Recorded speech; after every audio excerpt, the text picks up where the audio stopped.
So let's take a look at the stocks that recently hit a 52-week low. And yes, there are some stocks that I absolutely love on this list. And there's a few retail favorites on here as well. And it's actually a great list of stocks. I mean, these are some stocks that are top of mind of almost everybody out there. So I'll tell you if there's a massive opportunity at these lows, or if it's kind of a huge trap there and you really need to run far, far away from these stocks. Just make sure you like the video if you like getting the truth without the hype and you like getting opinions like this on stocks that I don't normally cover here on this channel. Let me know what you guys think and if you like it or not. Now, like we always do, I need to be upfront here with you guys. I don't care about 52-week highs or 52-week lows. It doesn't freaking matter, because you can have a stock at a 52-week low and it's still significantly overvalued, and vice versa. You can have a stock that's at a 52-week high and it's still significantly undervalued. So 52-week high and 52-week low doesn't really tell me anything without the context of valuation and everything else involved with that. So whenever I'm discussing these type stocks, whenever I'm looking at these types of lists, my mind doesn't immediately go, oh, these stocks are cheap, or, oh, these stocks are trading really rich.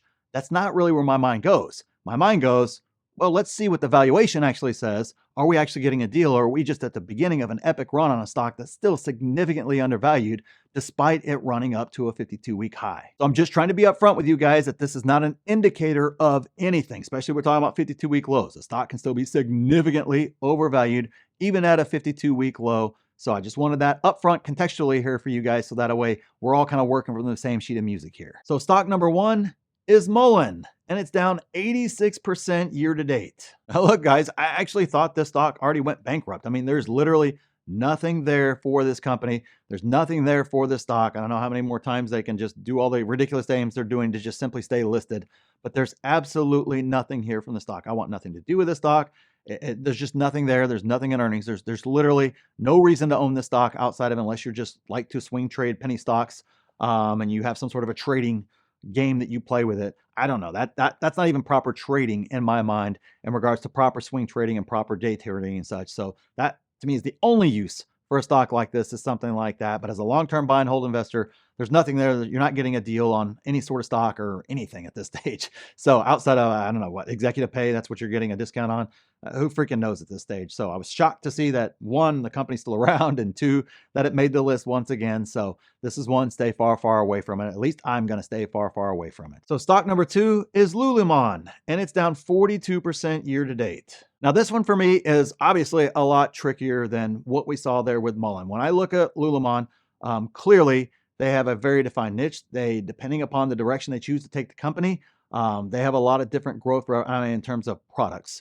They have a lot of different products they still have yet untapped that they could very well expand into. I think the question more so is, where does the company, and again, I've not listened to the earnings yet, so that's going to be the key, is where does the company see, one, the slowdown, and then two, how are they going to fix that slowdown in the business there? Is it through expansion of products? Is it through maybe closing down some less profitable stores, opening up in more profitable areas? Is it moving more to an online model? A lot of retailers are struggling with a lot of the same questions that Lululemon has. I guess the good part that Lululemon has that some of the other stocks don't have is that, to me, they're still kind of at the beginning. They haven't saturated every market that they're in so far. They still have a lot of other markets that are still left untapped that they can tap into and take market share from, potentially take market share from. But remember, it comes down to management's ability to execute to that. So that's kind of the other question you would ask, is, do you trust this management team to navigate them through this kind of tough period of time that a lot of retailers are seeing in athletic wear, not just Lululemon. There's a lot of them seeing it right now. So is this kind of like a temporary bump as kind of the consumer slows down a little bit in terms of spending, in terms of wild spending? Or is this more of a trend and a problem in activewear overall, and there needs to be some sort of an actual pivot or some sort with the business? And then do you trust management to do that there? So for me, this is one, you got to put in a lot more work on this one. And I would be cautiously optimistic about this one, because I do believe they have other growth levers that they can pull and other markets that they can go to, unlike some other stocks where they're saturated. They have a massive market share already, and I'm not sure how much more market share they can gain in order to fuel that future growth. All right, so stock number three is American Airlines, and it's down 18% year to date. Now, if you guys have been watching this channel for any length of time, you know I just hate the airlines. They just, to me, they're bad businesses. They're heavily regulated. They're, lots of government subsidies. There's lots of, I don't know, they're just a mess. Heavy debt loads. They're just bad all the way around. There's far better businesses in my mind than the airlines out there. Now, they are essential. I believe they will always get bailouts. I believe the government will always look after them, obviously, because we need it as a global economy in order for them to continue to run. But when I look at American Airlines specifically, I used to fly them all the time. Now I fly them a lot less because as they started changing up their flight schedules and as the quality just went down in terms of on time, the way you're treated at the airport, amenities when you fly and such, theirs went downhill. And then I took a few Delta flights and it was like the polar opposite experience. And so I started paying a little bit extra to fly on Delta to avoid all the headaches that I was having to experience with American. Now, not that Delta's perfect, but in terms of when I'm looking at airline stocks themselves, that's something that myself as a long-term customer that's been flying, for essentially 2 decades now all over the world, that's something that stood out to me as a noticeable dip in quality and experience on one side, and then it being vastly different over here on the other side. I actually experimented with all the different airlines, and for myself personally, I found that Delta was the best experience there. Now, personally, I still wouldn't buy the stock because I just don't like airline stocks in general. I stay far, far away from them.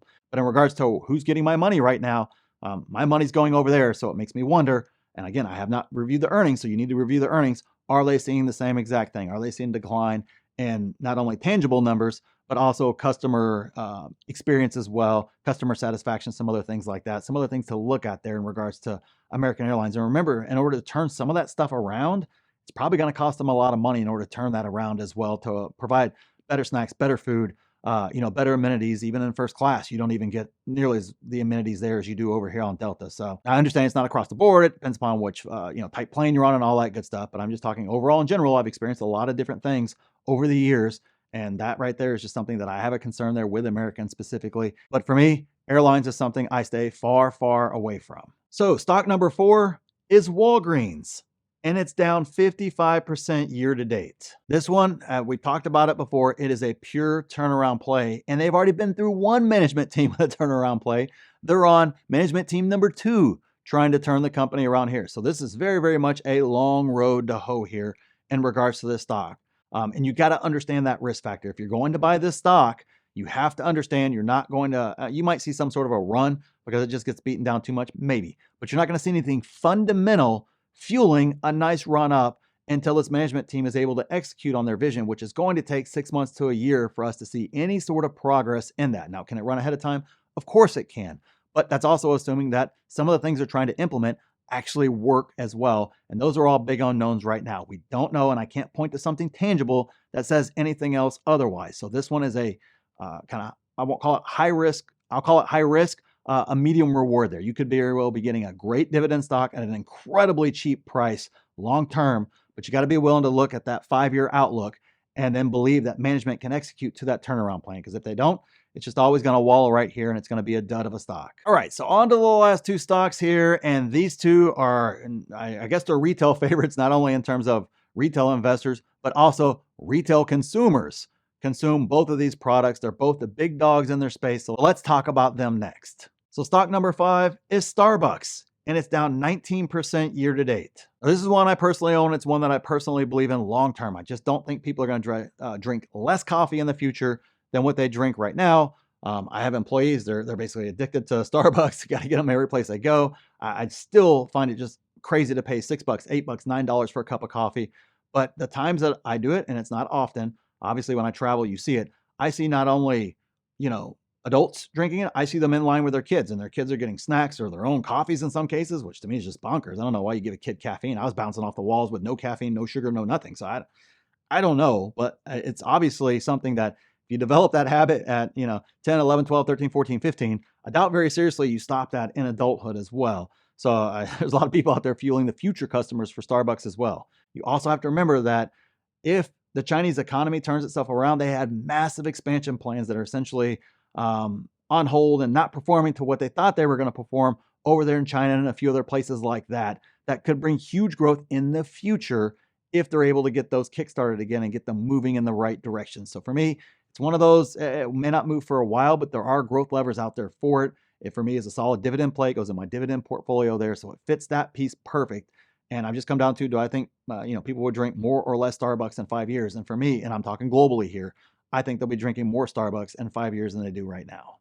At number 6 is Nike, and it's down 31% year to date. Now, this one right here may actually be the trickiest one on the list because we've got to decide, Is there a problem with Nike from a business perspective, or is there something else going on in general? Now, the reason why Nike is so hard for me is because they've already saturated all the markets that they're in currently. They need to find a new market, whether it's a new product, a new service, something new in regards to there. The folks that are going to buy Jordan are always going to buy, Jordan brand products. The folks that love Nike running shoes are going to continue to buy Nike running shoes as long as they continue to put out good products there. Some of their clothing is awesome. Some of it leaves a lot to be desired there.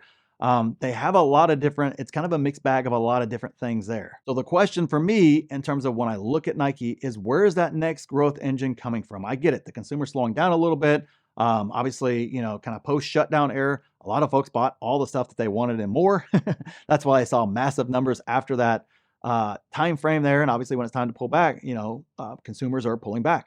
And some of them are going to other brands. Other type shoes have gained in popularity. There's been some very good competition that's come out over the past couple of years with some great products that have competed very, very well with Nike and taken away some of that market share. So that to me is the question you have to answer as an investor. Is not, is it a great brand or not? Will it survive? Of course. There's no chance of bankruptcy or any of the other stupid stuff that's getting put out there in regards to Nike. The question is, can it kind of kickstart its next leg of growth? And where is that going to come from more importantly? What is management saying it's going to come from more importantly? If it's just kind of like, hey, the consumer is kind of down right now and they'll pick up eventually and start spending again. Okay, then expect mediocre growth rates and, not really a lot of excitement out of the stock and not really a lot of upside. If they're able to discover and more importantly, appropriately articulate to you guys as investors, hey, we're going after this new market, we're revamping this, we're, whatever their plan is to kickstart that growth again. If you believe in that particular plan, that right there would make Nike very, very interesting at this price. But you have to have that. Just simply going, oh, well, they're Nike, they'll always come back, is generally a poor investing thesis. You got to have more than that. And more importantly, you got to watch that valuation on stocks like this because they tend to run rich a lot of the time. And that's something you want to avoid, especially whenever you have stagnating growth. That's key there. When you have stagnating or declining growth, man, you got to be real, real careful if the stock trades rich because sooner or later, Wall Street's going to go, hey, we're paying a whole lot for not a lot of growth. And they're going to readjust accordingly, and the fall is going to be hard. So you got to kind of assess, are we seeing the appropriate growth rates, the appropriate multiples for that growth rate, or not with Nike stock? For me, I'm not a huge fan of physical retail in general, so it's nothing against Nike. I really don't own a whole lot of those type stocks, period, especially over there in the clothing side of things at all. It's just not an industry that I've always felt strongly about in terms of being able to pick a long-term winner in that particular niche, so I've stayed away from it. But if you want to see my complete watch list with price targets and see all my buy and sell alerts on those stocks in real time, make sure you check out the pinned comment down there for my group where you get all that. You also get 5 courses for free. You get free coaching. You get to use our stock analyzer tool for free. You get to be a part of the best 6, 7, and 8 figure Discord out there. Guys, there is so much in the group. Make sure you check out the pinned comment down there and see if a membership's right for you. And click this video here if you want to see exactly what I'm buying in this market. And click here to see my exact plan for this market. So thanks for watching, and we'll see you in the next one.